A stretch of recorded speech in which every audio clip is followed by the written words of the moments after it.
display, pre. Ang ganda. Ang ganda, tol. Grabe.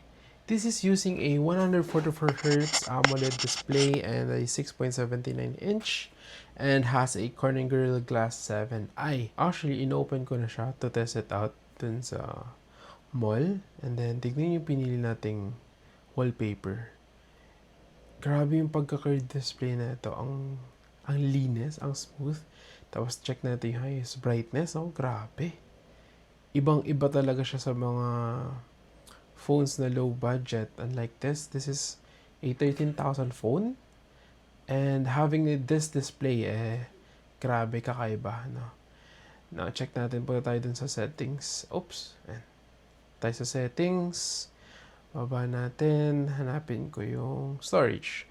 So, yung storage natin is a 256 GB of storage and has an 8 GB RAM plus an 8 GB na memfusion. No? So, ayun. Hinahanap ko yung about phone. Hinahanap ko. Grabe, hindi ko makita. Ang bobo ko. Well, anyway. Ayan. Hinsearch ko pa talaga. Search ko pa. Grabe. Pero, ano ba yan? Ayan. Kita ko na. So, this is using an iOS 15.0.2.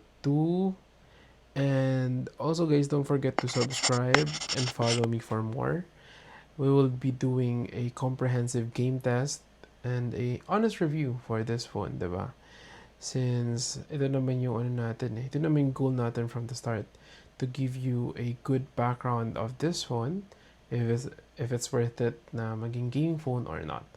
For more, you can follow me on TikTok since I am active there, Luis MDVL, and you can follow here on YouTube, Luis on Game Mode, as well as Facebook, Luis on Game Mode. Okay? This is Luis, and I'm out. Peace.